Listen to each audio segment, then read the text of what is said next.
Okay, the enemy does not want me to get this video out. I've been trying to record this video for the last 20 minutes, and every single time something freezes, TikTok deletes it, something happens. So clearly the enemy is all over this video because this is about to reveal a lot of things that it might be happening in your life. And so I just pray that this video reaches the person it needs to reach. The title of this video is Be Careful Who You Reveal Your Dreams to or the Plans of God. It doesn't matter if they're your family, it doesn't matter if they're your best friends, it doesn't matter if they're your boyfriend, your girlfriend, whoever it is. Be careful who you share the plans of God, the promises of God, or the dreams of God to people. So let's back it up with scripture. In Genesis chapter 37, God gave Joseph a dream.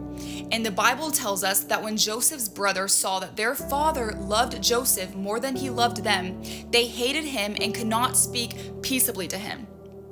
And scripture goes on to say in verse 5, then Joseph had a dream. When he told it to his brothers, they hated him even more.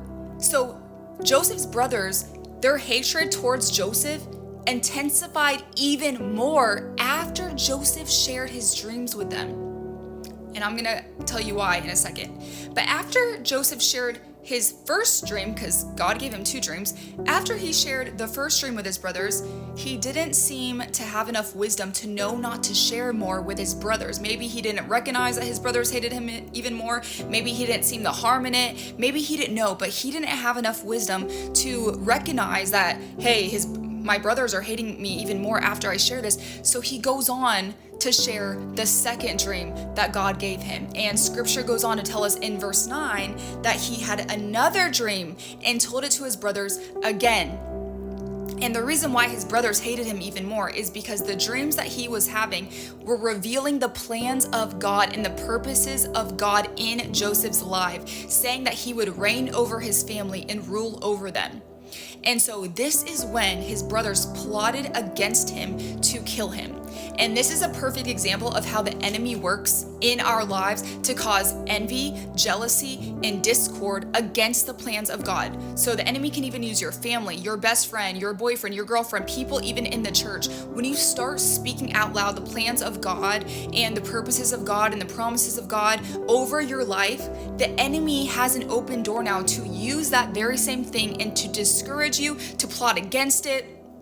And this is a perfect example of the Bible. But we see the good thing about God is he is so sovereign. And this is another perfect example of God's sovereignty and God's power, because we see that God's plan, despite all the trials that Joseph went through, him going to prison, him being sold as a slave, him being betrayed by his own family, him being accused of things that didn't happen to him, God's plans still came to pass.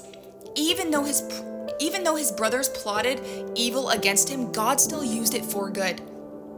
But this story is in the Bible for a reason, to show us that we are to exercise wisdom and discernment on who we share our dreams with in the plans of God. Because had Joseph's brothers not known about these dreams, they wouldn't have been filled with envy and rage to kill him. Because that's why they even plotted against him to kill him, is because they were like, they even believed in Joseph's dreams. They even believed that Joseph would one day rule over him. Otherwise, they wouldn't have plotted against him. So it goes to show you that they even believed the plans that God had for Joseph. And so I have so many personal examples of this happening that have happened in my own life. And God has taught me over the years of walking with him to be careful with who I share things with. When God first started giving me prophetic dreams and visions and all these things about my future and all these things that were going to come to pass in my life, I was so excited and wanted to tell everyone about it, including my family, my best friends, people that I felt super close with, even people that were walking with God. I just started sharing everything because I was so excited. And that's probably what was happening to Joseph. He didn't have enough discernment, and he was so excited of what God was revealing to him that he didn't have enough wisdom and discernment to take a pause and ask God, like, hey God, is this just for me, or can I share this? And so that's why he went on to share the second dream, and that's when his brothers started plotting against him to kill him.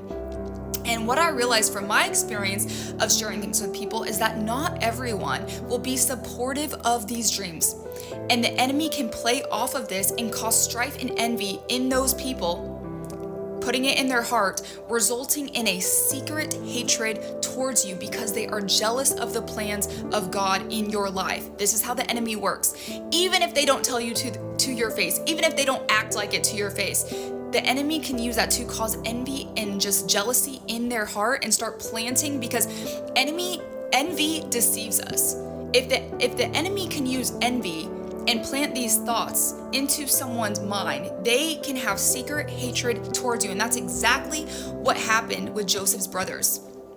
So the people that you share things with could also discourage you on what God has revealed to you by looking at it from their own perspective, their own level of faith. So if they have unbelief in their own heart about the plans of God for their life, now they're going to literally put that on you, and they're going to see from their own perspective about the plans of God in your life. And so this causes you to question what God has shown you, because you're like, okay, maybe God really didn't show me that. And so just be careful with who you share things with. Some things are only meant to be kept to yourself so that there is no unnecessary spiritual warfare.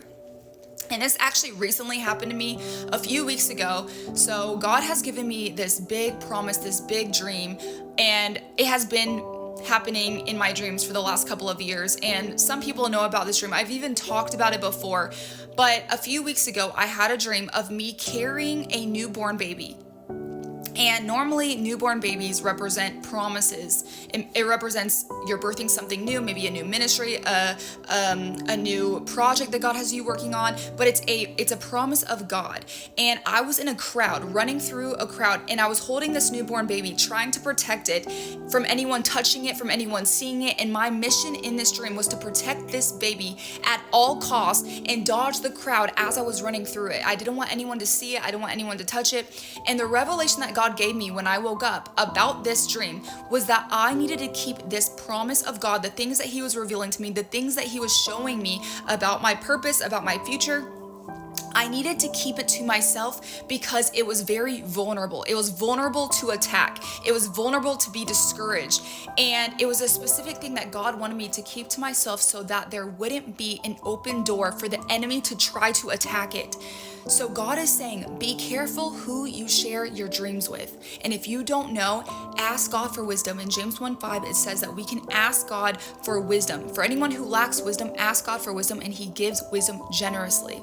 Be careful who you share your dreams with.